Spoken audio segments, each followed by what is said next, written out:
Buenos días, buenas tardes, buenas noches. Empieza aquí un nuevo programa de los Eternautas, mortales, hablando de inmortales. Y los Eternautas somos Daniel Jándula y también nuestro manager Ham, J-A-M, y delante de las cámaras los cuatro de siempre, de últimamente. Antes habíamos tenido algunos otros compañeros que ahora están en excedencia, en excedencia. Con otras actividades, sí, que no les permiten acompañarnos de momento.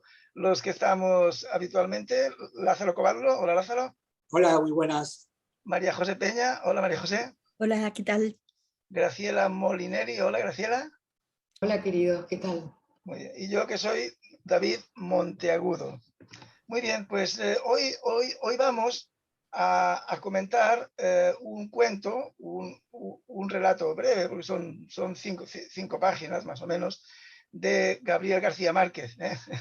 Todo un clásico ya casi, bueno, todo un clásico contemporáneo, y que nos ha sugerido Lázaro Covadlo. Es, digamos, a sugerencia de Lázaro que presentamos este cuento, que hemos leído el cuento y que ahora comentaremos cosas. Por lo tanto, empezará Lázaro a ver, para situarnos un poco. Perdón, el cuento se titula Blackaman, el bueno vendedor de milagros. Blackaman, el bueno vendedor de milagros, de Gabriel García Márquez. Así que, Lázaro, cuando quieras. Muy bien, bueno. A ver, en el caso de García Márquez, yo hago una excepción a mis preferencias. Yo prefiero una prosa que sea muy económica en frases y palabras, ¿no? Y que en general que los adjetivos sean exactos o lo más exactos posible, y que con un adjetivo se describa muchas cosas, ¿no? Y no que haya una redundancia de cosas, ¿no? Como es, por ejemplo, la literatura barroca, ¿no? Que no tengo nada contra la literatura barroca excelente del siglo de oro, ¿no? Pero esa es otra cuestión. Ahora bien, en este caso digo hago una excepción porque la prosa de García Márquez me parece riquísima, ¿no? Me parece realmente riquísima, exótica, exuberante, ¿no? Y llena de humor, ¿no? De un humor disparatado, ¿no? Con sus personajes que van apareciendo ya desde, los he ido descubriendo desde 100 años, ese monumento que es 100 años de soledad, ¿no? Esos buhoneros, mercachifles, inventores de aparatos extraños, como en este caso una máquina de coser que se conecta a los sitios que duelen el cuerpo, ¿no? Es decir, unos disparates maravillosos, ¿no? Y lo encuentro que está en la mejor tradición, por ejemplo, de Gargantúa y Pantagruel, ¿no? de Rabelais, del abate Rabelais, ¿no? Y en parte también de Cervantes, ¿no? Así, por ejemplo, sobre todo el Quijote, que también tienen no tantas exageraciones, pero también esos molinos que son gigantes, esa mujer idealizada, la Dulcinea del Toboso, ¿no? Es decir, la encuentro buena, y además es un juego, ¿no? García Márquez juega con las palabras, juega con el lenguaje, ¿no? En este caso, en este cuento, este cuento es realmente un juego, para mí es una obra de arte, ¿no? Y bueno, por ahora no diré mucho más para ser consecuente con esto que yo creo que de la economía de palabras, ¿no? Y seguramente si hay una polémica o una cosa así, después volveré a intervenir si me permitís. Adelante, a ver quién sigue. Sí, sí, Lázaro, por supuesto que te permitiremos. Es más, nos encantaría que luego, si surge alguna polémica, que quizás, por lo que veo, algo de polémica surgirá, Ya lo sé. pero espero que entonces tengamos un diálogo. Muy bien, pues ahora Graciela. A ver, Graciela, ¿qué opinas tú de este cuento? A ver si coincides conmigo o si... Bueno, no sé, pero mira, yo como Lázaro también digo que estas no son mis preferencias, pero claro, pero García Márquez, ¿no? Bueno, esto es otra cosa. Eh, lo que más me gusta de García Márquez es esa manera de alterar la realidad con otra que él fabrica, ¿no? Que la hace con palabras y con imágenes. Las imágenes son muy perturbadoras porque son distintas a todo lo que conocemos en la literatura y no se pueden calificar ni de literatura fantástica, ni es realmente otra cosa, es García Márquez. No, sí es cierto que es literatura fantástica porque estas son cosas inexistentes, ¿no? Después porque además las palabras que usa muchas veces son palabras del mismo, como por ejemplo cuando dice que el alma se le desenvenenara. Bueno, pues muchas de las palabras que usa no existen en la lengua castellana. Y después tiene estas cosas tan fantásticas, como por ejemplo cuando el padre vende a Blacamán, cuando lo vende a Blacamán el malo, lo vende por unos cuartillos, pero además por una baraja que pronostica adulterios. Entonces, entonces claro, uno con las cosas que dice García Márquez inmediatamente es como, es difícil de leerlo de corrida, porque uno se para en las cosas que dice y se queda pensando. Lo mismo pasa con Borges, ¿no? Que tampoco se puede leer de corrida. Bueno, pues sí, porque leerlo de corrida sería un desperdicio, porque realmente lo que hay que aprovechar de García Márquez es esa mirada tan profunda y distinta de la realidad, donde el mundo que él pinta es un mundo total de fantasía, eh, pero, que, pero que puede concebirse en la imaginación. O sea, cuando lees a García Márquez, esto no es totalmente contrario a lo que puedes presumir verdadero. Por ejemplo, eh, tú te puedes imaginar que él se bajaba de la mesa como un cangrejo o subía a la mesa como un cangrejo, porque ¿cómo sería eso? Y bueno, eso sería con los brazos muy planos y arrastrándose pegado a la mesa, pero había una manera de definirlo en la cabeza, en la imaginación.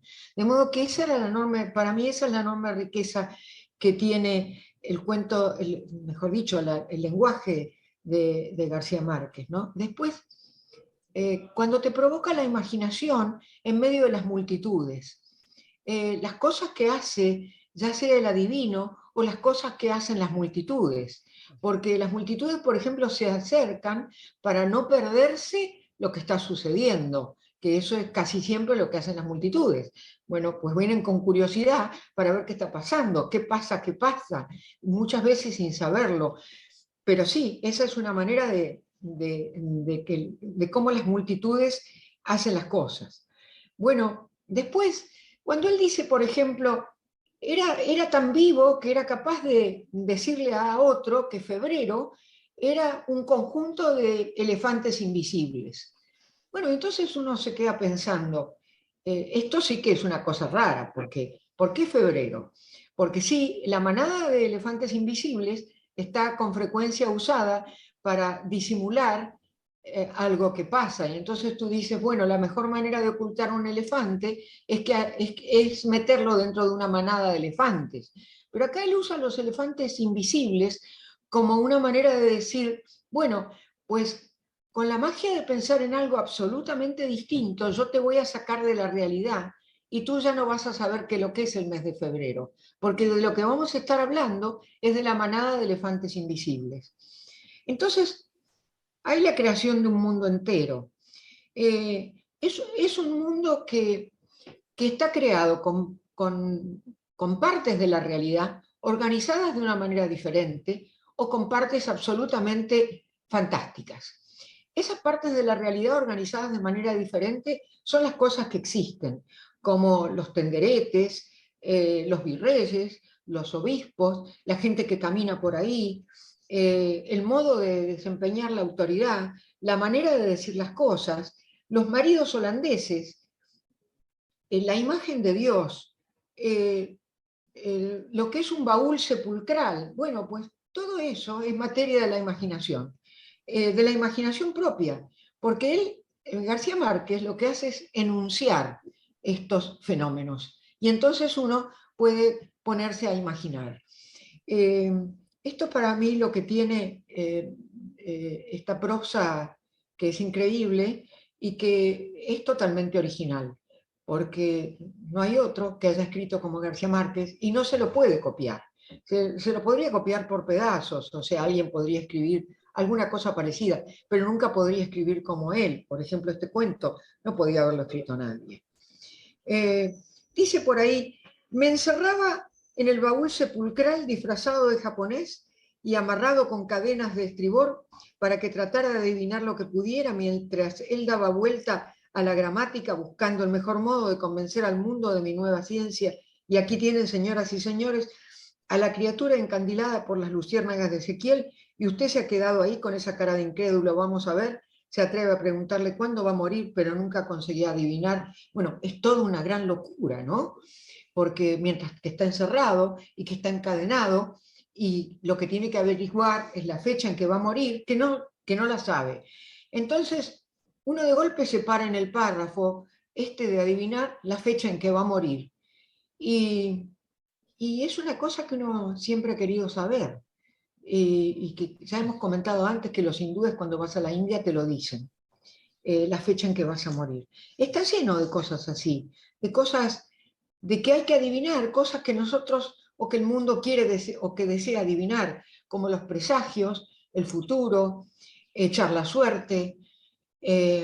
Bueno, y luego en el cuento, que yo quiero dejarle la palabra a los demás, pero luego en el cuento está la muerte de Blackaman, ¿no? El modo en que muere, que eso es pues una de las partes más fantásticas del cuento. Cuando Blackaman se acerca y aparece,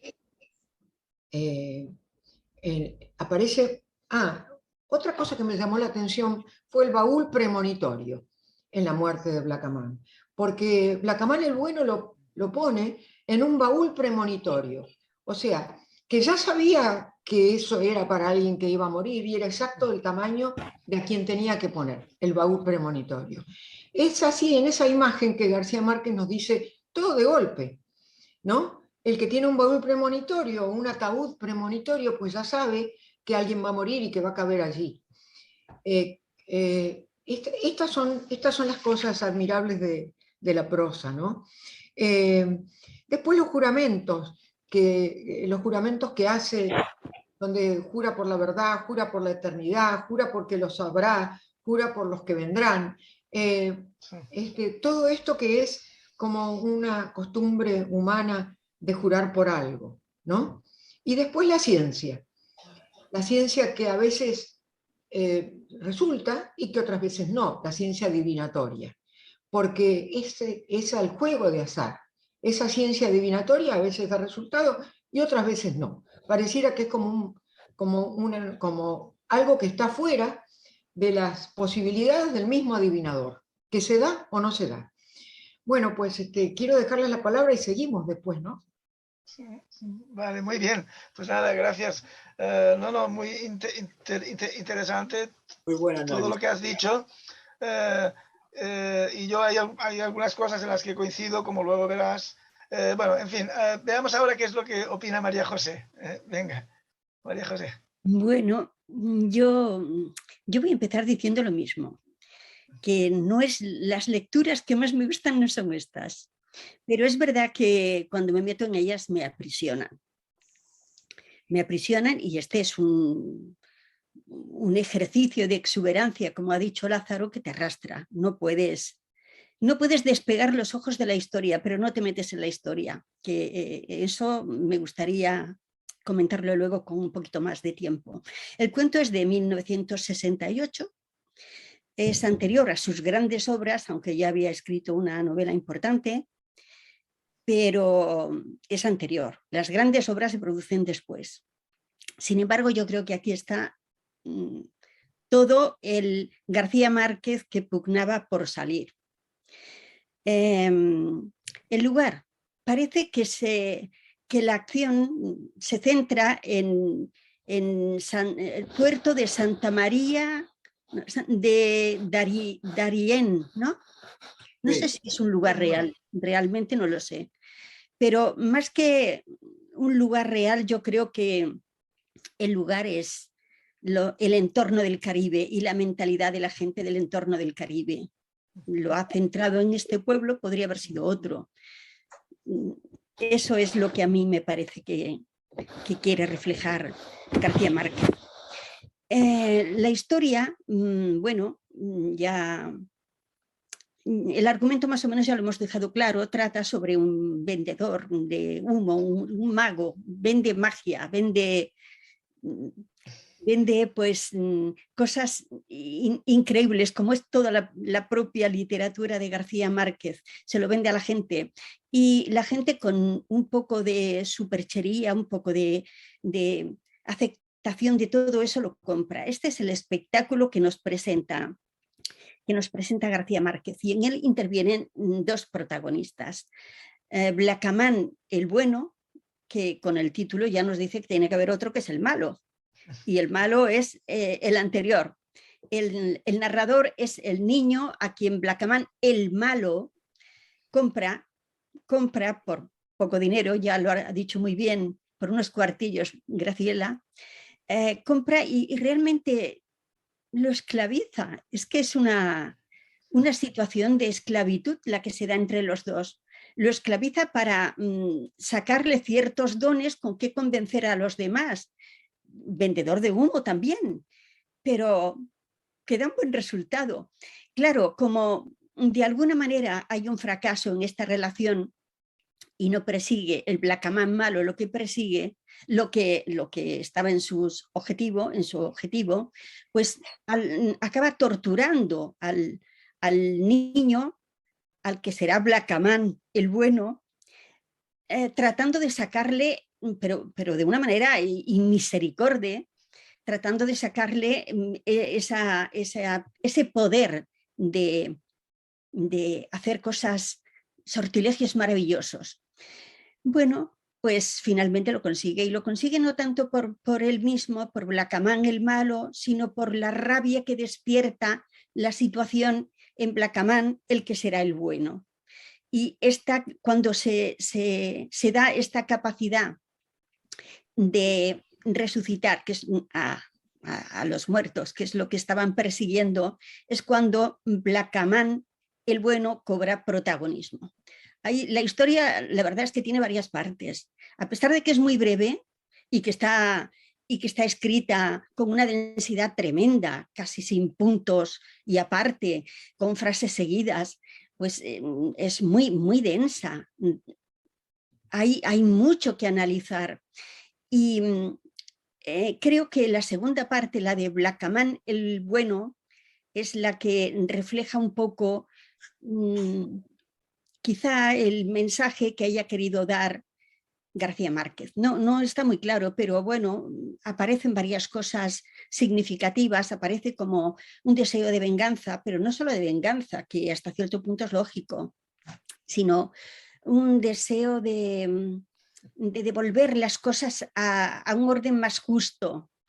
Hay como en la rebelión de Blackaman, el bueno, hay como la necesidad de que la injusticia cometida con él se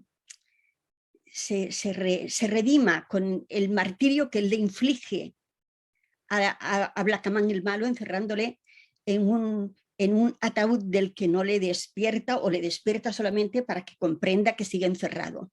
Es terriblemente cruel, las imágenes son duras, durísimas, te dejan tocada. Y hay escenas muy cómicas, otras son conmovedoras, es de una exuberancia, de una riqueza de imágenes que solo se dan en García Márquez, son el sello de la casa. ¿Qué quería decir? Bueno, hay, no sé si, bueno, claro que os habéis fijado, hay una riqueza de léxico que no se da en los escritores europeos, ni siquiera en los españoles. Es un léxico muy, muy trabajado, muy, que surge la imagen que me da es que surge como la naturaleza en Sudamérica, de una manera salvaje, de una manera exuberante. Así nace el léxico en García Márquez. Hay una sucesión de términos. Tengo aquí algunos con duerma, estoperoles. No sé si vosotros conocíais estos términos, yo desde luego no. Hidrópicos, bueno, hidrópicos todavía, pero duerma, estoperoles y otros muchos que hay. Y luego imágenes que son verdaderamente, son un ejercicio de belleza del lenguaje. Se daba palmadas de mulo en el corazón. ¿Cómo puede ser una palmada de mulo en el corazón? No sé. Palmadas de mulo. No lo sé. Flor de burro. ¿Qué es esto de para seguir a pura flor de burro con este carricoche? Bueno, lo del carricoche no, flor de burro.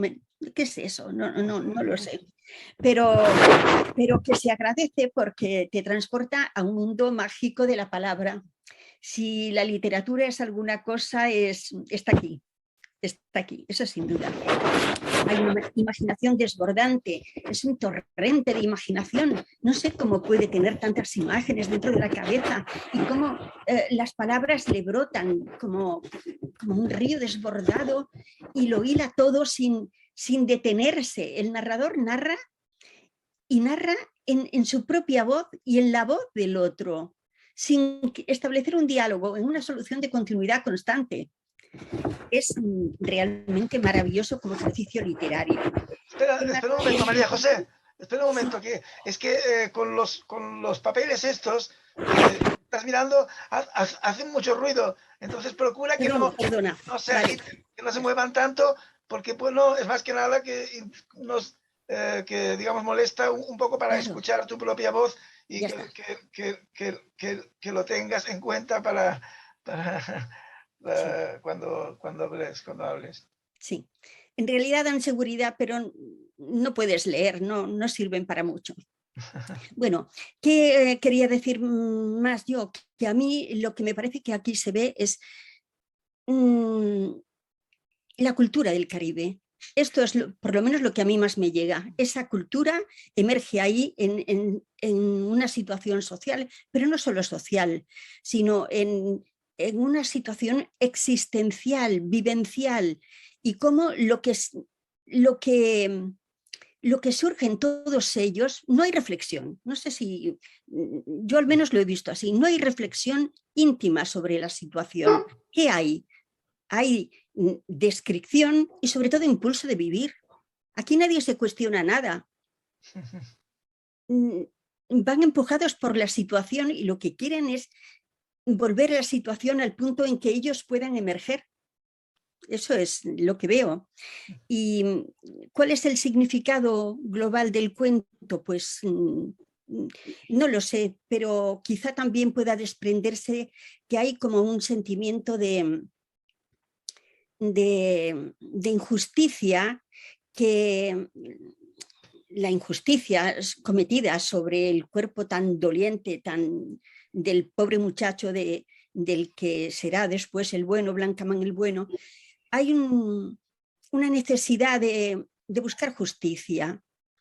No sé si esto podría ser extensible a la situación en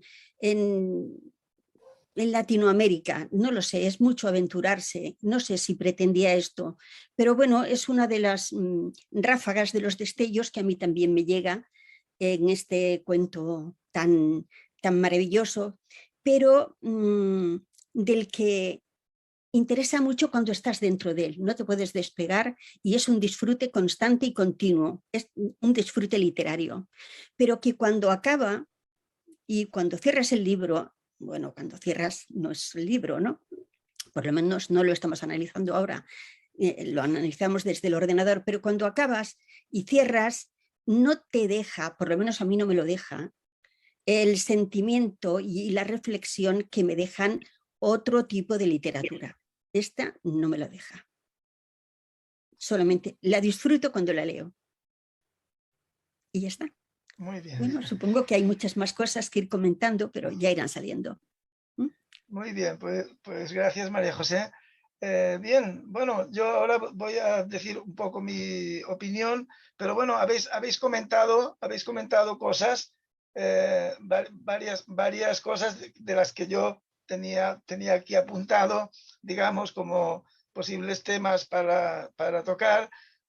Pues ya habéis hablado sobre eso, quizá no con el énfasis que lo haría yo, entonces ahora yo voy a, digamos, decirlo desde mi punto de vista o con mi propio lenguaje, pero hay muchas cosas, en cierto modo voy a abundar en algunos conceptos que ya habéis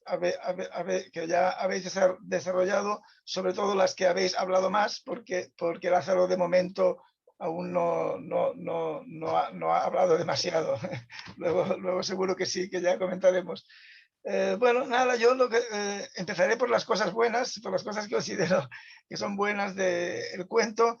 Y una es, claro, es esta forma de hacer literatura desde la oralidad, desde un lenguaje que es completamente oral. Es como alguien que está hablando de corrido. De hecho, al fin, es, digamos, toda la palabrería de un charlatán de feria que está vendiendo una cosa. Entonces, en esta forma que tiene tan viva digamos, tan natural y tan fluida, de introducir lo que son recursos del lenguaje hablado, pues vemos que incluso cómo integra los diálogos, o sea, integra las cosas que ya está diciendo al público, lo integra en la prosa, ya, o sea, ya no necesita esta típica cosa que se plantean a veces los escritores cuando tienen que introducir diálogos a ver, ¿cómo lo hago? Con la cosa convencional de poner guión y tal, dijo fulano, dijo tutano, o lo integro en la prosa. Este hombre lo hace ya con una naturalidad que no necesita ya nada, o sea, simplemente lo pone a continuación, ¿no? y entonces dice, está explicando, y vaya si hicieron falta y eso, y que no se me amontonen, señores, que tal igual, que habrá para todos, introduce la frase que ya está diciendo hacia el público dentro del mismo ritmo de esta prosa, digamos, ¿no? Luego también hay una cosa muy interesante desde el punto de vista del análisis literario, aunque yo creo que no es en absoluto una cosa intencionada y tal, sino que lo ha hecho de forma intuitiva completamente, ¿no? Que es el hecho de cuál es la voz narradora, ¿no? Entonces, en este cuento, en este relato, hay todo un juego con eso, porque aunque empieza narrando en principio como un narrador más o menos convencional, creo que en tercera persona, pero luego se mete en la voz del Blackaman, el viejo, diría yo, porque bueno o malo, al final el bueno acaba siendo malísimo. Entonces el Blackaman, el viejo, digamos, el narrador se pone en la voz de Blackaman, el viejo, y uno ya cree, vale, o sea, lo que me está explicando ahora es toda el discurso del charlatán de feria, de Blackaman, el malo, digamos, el viejo.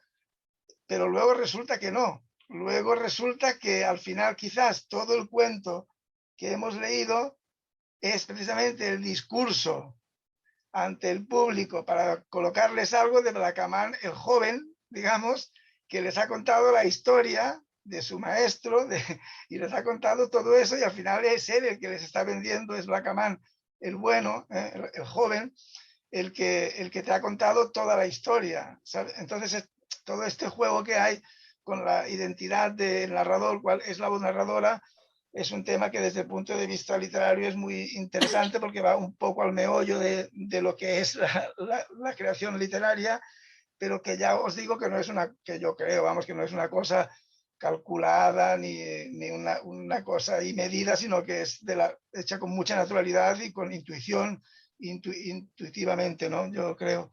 Luego, en cuanto al lenguaje rico, yo en parte he cambiado un poco mi, digamos, mi visión sobre este relato, digamos que ha mejorado un poco con lo que ha dicho Graciela, con lo que ha dicho María José. Ahora estoy un poco menos crítico con el relato porque lo han explicado muy bien, ¿no? Entonces yo creo que muchos de estas cosas, de estos aciertos con el lenguaje, con el léxico, esta riqueza, estas imágenes que son realmente potentes, ¿no? Desde el punto de vista literario, algunas son imágenes casi poéticas, digamos, ¿no? Yo creo que simplemente son cosas que muchas veces provienen del lenguaje, el lenguaje propio, el lenguaje familiar, de lo que se hablaba en tu casa, de cómo hablaba tu abuela, de estas expresiones que a veces los escritores, como cuando se ponen a escribir, consideran que es una cosa muy seria y que hay que escribir muy formal y muy eso, pues no, hombre, no, esto es lo que decía mi abuela, pero no voy a ponerlo aquí. En cambio,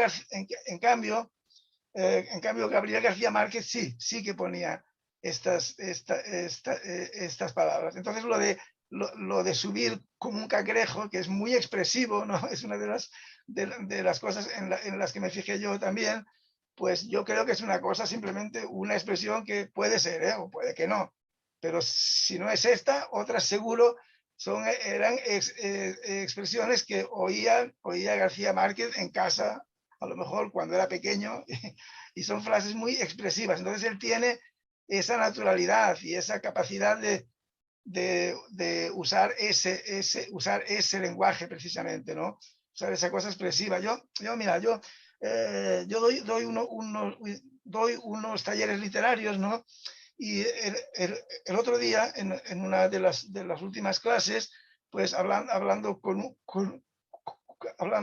un alumno, con uno de mis alumnos, que es un tipo que, bueno, escribe muy bien, pero tiene una cierta tendencia a escribir con un español como muy clásico, como muy así, con unas palabras que ahora quizás que ya no se usan tanto. Entonces, era explicando sobre un perro, el comportamiento de un perro. Yo incluso recordé el cuento que aquí comentamos de Stefan Zweig, en el que el protagonista pues era también un perro, ¿no?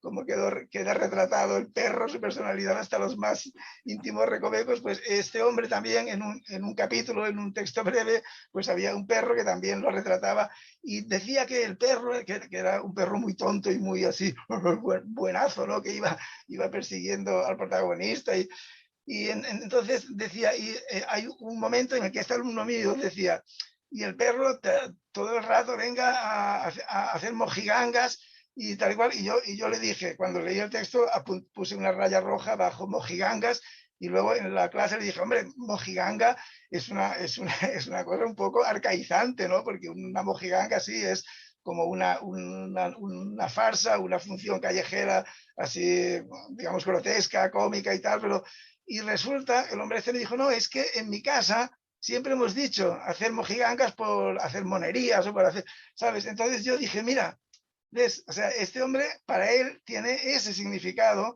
tiene esa carga semántica, entonces está bien usado desde ese punto de vista. Pues yo creo que lo que hace García Márquez es que usa muchas veces esas cosas, ¿no? De un lenguaje muy coloquial o muy particular o muy familiar, ¿sabes? Pero claro, si eres García Márquez, si has conseguido imponerte, pues entonces eso se ve como una virtud precisamente, porque yo creo que sí que lo es, ¿no? Que es una virtud de un lenguaje tan natural y tan, digamos, coloquial, ¿no? Entonces, a mí otra cosa que yo quería comentar y que ya ha dicho Graciela, es esto de que en realidad, aunque hay unas cosas exageradas y unas cosas que son fantásticas, como es, por ejemplo, resucitar a los muertos o cosas de estas, ya muy exagerado, pero en realidad es muy realista, que creo que un poco es lo que apuntaba ella con otras palabras, que en realidad está hablando de la realidad, de cosas que ha visto él, de los buhoneros estos, de estos charlatanes de feria, de situaciones, y solo exagera algunas cosas o simplemente lo lleva un poco más allá, ¿no?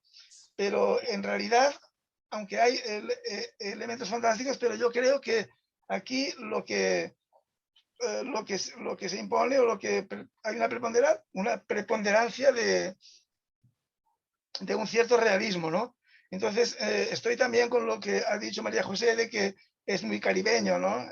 Es un relato que es muy caribeño por todas estas cosas mágicas, estos rituales, estos filtros, y por el ambiente también que está describiendo, ¿no? Y luego a mí claro, un poco estoy también con lo que ha dicho María José, coincido con ella en que es un relato que cuando estás leyéndolo te arrastra un poco esta exuberancia, esta riqueza verbal, ¿no? Y este ritmo, esta fluidez, ¿no? Es como un río que te arrastra y tú te dejas llevar por el río, pero en realidad es un poco vacío, ¿eh? No hay reflexión, tal como ella ha dicho, y es una cosa un poco primaria. Yo uso muchas veces esta expresión, lo veo un poco primario y un poco brutal. Yo es una cosa, una frase o una imagen que yo me quedé con ella, que un día dijo Graciela, hablando sobre la Argentina, sobre muchas de las dictaduras que había habido en Sudamérica y tal, el manto de la violencia, ¿no? Que me pareció una expresión muy gráfica y muy potente, ¿no? Pues yo aquí en este cuento veo el manto de la violencia, veo esa brutalidad, esa cosa primaria que ha dicho María José de ir a conseguir unos fines y unos fines muy primarios y muy brutales, ¿no? Luego, por ejemplo, en el supuesto bueno, pues aunque el otro le hace unas perrerías terribles, pero luego realmente ya solo aspira a la venganza con crueldad y acaba siendo malo, pero malo malísimo, porque le hace la tortura peor quizás que pueda hacerse, que es el mantenerlo con vida o irlo resucitando para que vea que está encerrado en un ataúd. Hombre, claro, es una cosa terrible, ¿no? Es una cosa... esas brutalidades aquí se dicen con una naturalidad y con un optimismo que a mí esto digamos que me resulta desagradable, ¿no? Entonces, bueno, un poco eso. No sé si hay algo más que tengo apuntado por aquí. Lo de la riqueza léxica ya lo he dicho. Sí, un poco era esto. A ver si ahora alguien quiere comentar algo y continuamos debatiendo. A ver, Lázaro, te estamos esperando. sí, yo pensaba decir muchas de las cosas que ya habéis dicho vosotros, así que en cuanto a los neologismos que se inventan, ¿no? Todas esas, la riqueza léxica, ¿no? Y bueno, y sobre todo esos giros que hace, ¿no? Que está comentando una cosa como si fuese en tercera persona y de pronto pasa a la segunda persona, ¿no? No a la primera, sino a la segunda, ¿no? Así que, y bueno, y sí, a ver, yo creo que García Márquez, que tanto trae los prestidigitadores y todo eso, él mismo es un prestidigitador, ¿no? Así, es un gran truchimán, ¿no? Así que... Un Trujamán, sí. Sí. ¿Cómo dices? No, es que en el Quijote, hoy que hemos hablado precisamente sobre Cervantes, al comparar un poco esa forma de escribir de Cervantes, has dicho Rabelais, que está muy bien. En el Cervantes hay el episodio famoso con esos títeres, y el chico que narra la historia es el Trujamán. O sea, en castellano es Trujamán. Supongo que quizá existe alguna forma un poco diferente, un poco Truchimán. Truchimán, pues bueno, es un poco lo mismo, ¿eh? Sí. Pero claro, yo ahí veo al charlatán de feria, el que vende al que vende el típico crecepelo cualquiera de estas cosas que obra milagros, ¿no? Y entonces toda esta palabrería que tiene y estas cosas que explica para justificar, o sea, para poder vender y para engañar a la gente y tal. Pero claro, es la exageración, eso se exagera, digamos, ¿no? Porque él, vale, aquí explica, o sea, luego el propio narrador da una explicación, digamos, una explicación racional a lo de el principio, por ejemplo, cuando se deja el Blackaman, el viejo, cuando se deja morder por la serpiente, ¿no? Que es una serpiente muy venenosa, pues luego resulta que había conseguido una serpiente que ya no tenía veneno, ¿no? Claro, eso explicaría el que no muriera, pero no explicaría el que se hinchase y todos los síntomas terribles de cuando, claro, eso es lo que produce el veneno, no es que el veneno mate y que lo otro sean, no, es que precisamente... Es que en este tipo de ficciones no hace falta explicar nada, no hace falta encontrarle la lógica de las cosas, ¿no? Ya. Es todo ilógico, ¿no? Además, me hiciste acordar con esto de la víbora esta, que ya no me acuerdo que se llama Montá, algo así, no sé, Sí. Que se hace picar el almirante y queda convertido en puré de almirante. Sí. Es así desopilante, ¿no? Sí. Pero bueno, hay una cosa que sí que ahora que no se comentó, es que García Márquez tiene una música particular, el ritmo que tiene, que eso es importante, me parece, en la narrativa, ¿no? Es decir, porque yo siempre he pensado que uno lee y uno escribe con el oído, ¿no? Más que nada, ¿no?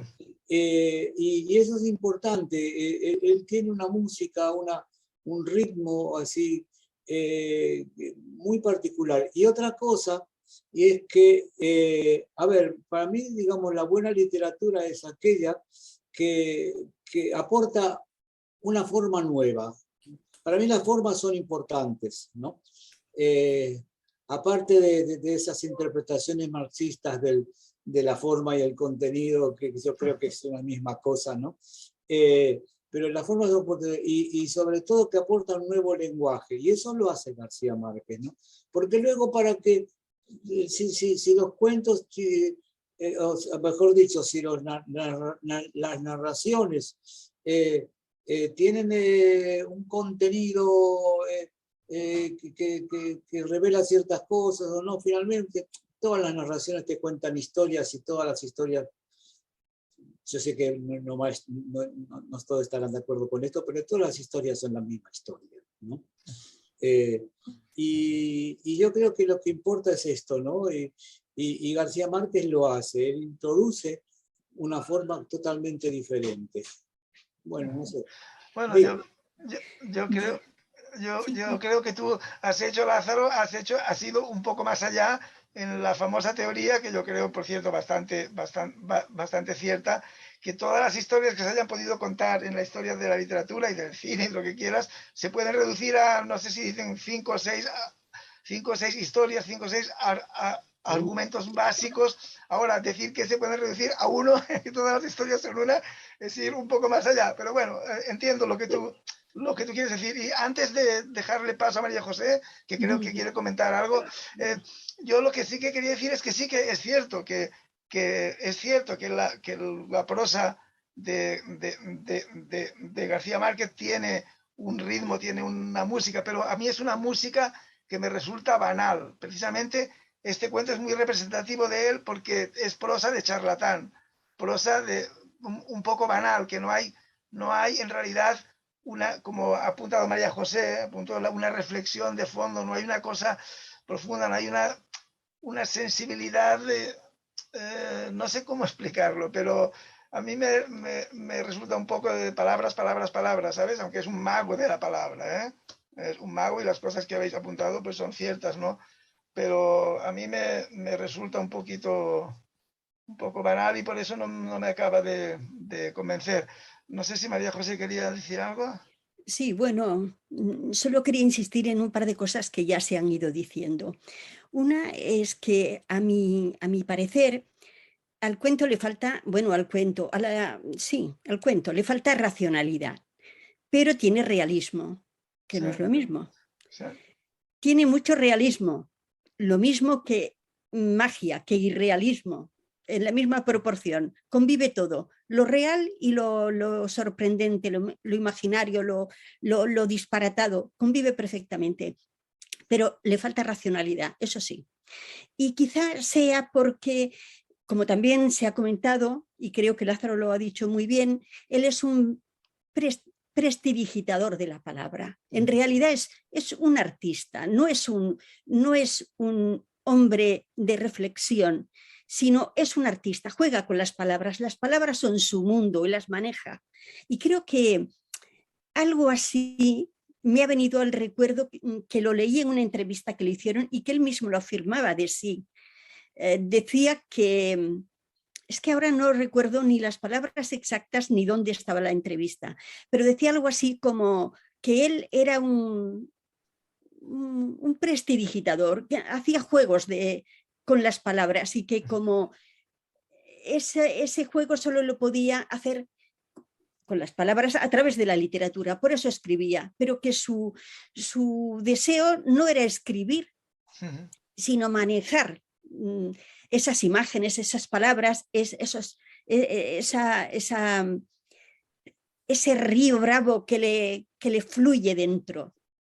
Bueno, me ha parecido que podía retratar un poquito más lo que hemos ido diciendo, nada más. Muy bien. ¿Alguna cosa más, Graciela? Sí, yo quería decir algo. Mira, hay una parte donde el narrador se describe a sí mismo, ¿no? Donde dice que no quiere estar en el bronce y que lo ensucien las palomas, sino que él quiere ser así, andar con ese coche y andar en el burro, ¿cómo era andar en el burro? A pura flor de burro, en el carricoche, en el convertible de 16 cilindros que le compró a no sé quién, y durmiendo sin despertador. Bueno, pues esto me hace acordar que esta imagen de lo que quiere, de lo que quiere el narrador, que es uno que predice la suerte, que vende adivinanzas, que algunas veces son de una manera y otras veces son de otra, y que realmente no le importa, y que es nada más que un espectáculo. Bueno, pues, como María José mencionó, yo creo que lo que pasa es que acá se puede hacer realmente una comparación y se puede decir que también este narrador hace lo mismo que los políticos, porque nos vende globos y cosas que no existen y pura zaraza, como dicen acá, porque zaraza es una de las últimas palabras que se han inventado. ¿Cuál es, Graciela? ¿Qué palabra? Zaraza, empieza con S. Zaraza, porque los diarios le atribuyen la zaraza al ministro de Economía cuando habla de lo que va a convenir o establecer con el Fondo Monetario Internacional. Porque el ministro Guzmán, que es un tipo sumamente hábil, por ejemplo, un día aparece diciéndonos que la Rusia y la China nos van a dar los derechos de giro que tienen en el fondo para que nosotros tengamos dólares y no caigamos en el default. Y todo eso es mentira. Ni los chinos ni los rusos nos van a dar los derechos de giro, pero él lo dice, y entonces todo el mundo se ilusiona y dice, pues entonces vamos a hacer el acuerdo, vamos a tener plata de la Rusia y de la China, y es mentira. Entonces a eso le dicen, o sea que es como un charlatán de feria también, ¿no? Claro, y esta es la historia de dos charlatanes, ¿no? De dos charlatanes, dos tipos que venden cuentos, y la descripción de los cuentos que venden y de la gente que los cree, y de la gente que los contrata, y que ciertamente es el público latinoamericano. Sí, pero en todos lados, en todas partes se cuestionaba. Sí, pero en la descripción esa, curiosamente, en esa narración de una actividad comercial, hay una descripción bastante detallada de una tortura. Que está descrita además con Bueno, mira, bastantes detalles y es una tortura brutal. O sea, la que le bueno, hace primero, la que el viejo le hace al joven, el hijo le hace al joven, lo pero envuelve con alambre eso de espino, sí. lo cuelga. Eso, claro, eso es muy curioso porque ahí está describiendo una tortura. Tortura que eso, por desgracia, eso es realista. Eso, por Bueno, pues desgracia. digamos que de alguna manera muy profética, porque esto que describe acá García Sí, Márquez son cosas que se han hecho, ¿no? exacto. Acá. Eso es lo que yo quería decir. Bueno, pero está descrito de una manera que uno no se lo cree, por lo Sí, menos que le haya pasado al no, protagonista, porque cierto. si le arrancaron todas las uñas, pues tendría que haberlo dicho de otra manera, pues no quedarse tan campante, le hicieron todas esas cosas y después resucitó. Y bueno, y esto es lo que dice María José, que no es racional, pero tiene realismo, que son dos cosas distintas. Exacto. Y sobre el término Sarasa, es muy curioso porque esa palabra Sarasa, pero escrita con dos S, o sea, Sarasa, aquí en España, aunque es un término que ya no se usa mucho, digamos, entre la gente joven, pues no se utiliza, creo, y menos ahora con lo de la corrección política y todo eso. Antes se le llamaba Sarasa a un hombre homosexual. Se decía, ese es un Sarasa y tal, ¿no? Era una Pues nada forma, que ver. uno de los muchos sinónimos que había para eso, pues era Sarasa. Ya, yo también lo tenía así. Perdón, lo que pasa con el lenguaje, ¿no? Cómo van apareciendo nuevas palabras, incluso palabras marginadas que luego se hacen oficiales. Sí. Yo que llevo fuera de Argentina, bueno, he ido a visitar, ¿no? Pero que llevo fuera de Argentina más de 40 años, a ver, no sé si tengo que explicarlo, pero recuerdo que las veces que he vuelto siempre me encontraba con palabras nuevas. Por ejemplo, un tipo falso es un tipo trucho, un homosexual es un trolo. Eso no existía cuando está, ¿no? Y luego esas palabras, así, claro, la misma, el mismo pueblo lo hace que entre en la Real Academia. No lo expreso bien esto, pero ya, sí, y es curioso, ¿no? Esto así, las palabras están vivas, ¿no? Nacen y a mí, por ejemplo, hay palabras que me gusta resucitar, ¿no? Que se usan poco ahora, por ejemplo, majadero, ¿no? Ah, sí. Esa palabra me encanta, ¿no? Pues esa palabra, que en principio significa loco, significa alguien que está... Es muy curioso porque esa palabra en realidad significa pastor. Es el que lleva el ganado a las majadas, el majadero, entonces, porque entre los pastores había un poco de fama, o había fama de que los pastores estaban todos medio, porque estaban solos todo el día con las cabras y tal, entonces el majadero en principio es un pastor. O sea que ya veis que curioso, ¿no? Cuando uno bucea un poco en la etimología. Y yo cuando puedo las utilizo, no me importa que sean términos arcaicos o que sean, digamos, cuando me encaja el sonido, cuando me parece que no. Así que, por ejemplo, yo digo, estos días que yo andaba tomando, digamos, me dolía la espalda, me dejó tarumba, ¿no? Yo lo inventé yo, existe, pero creo que lo describe muy bien. Esas cosas te dejan tarumba, ¿no? Así que, bueno, en fin. Bueno, sí, ¿no? Esa palabra tarumba, yo recuerdo que en algún momento Borges, cuando hace hablar a un personaje en plan coloquial, pues dice tarumba, y el Aleph, en el famoso cuento El Aleph, cuando Carlos Argentino Daneri va a buscar al narrador, que es Borges además, ¿no? Porque al que se le llama Borges en el cuento explícitamente, cuando va a buscarlo porque ha estado viendo el Aleph, el tío dice, ¿qué, Borges? ¿Os habréis vuelto tarumba de tanto curiosear en donde nos llaman, ¿no? Porque él sabe perfectamente, Carlos Argentino Daneri sabe perfectamente que Borges ha visto las cartas de amor que se habían cruzado las cartas obscenas, terribles que se habían cruzado entre Carlos Argentino, entre el poetastro este y la que no me acuerdo el nombre ahora. Y la chica esa que Borges estaba enamorado, no me acuerdo. Sí. Curioso, o sea que hay muchos tarumbas por ahí. Bueno, ¿alguien quiere decir alguna cosa más? Si alguien tiene algo que decir, que lo diga ahora o que calle hasta el próximo domingo. O sea, no para siempre, pero hasta el próximo domingo sí. Muy bien, bueno, pues al final no ha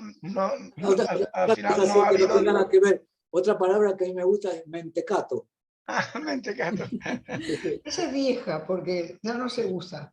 Sí. No, yo refiriéndome al cuento, quería decir que me gustan mucho estas cosas que escribe como alma desmantelada,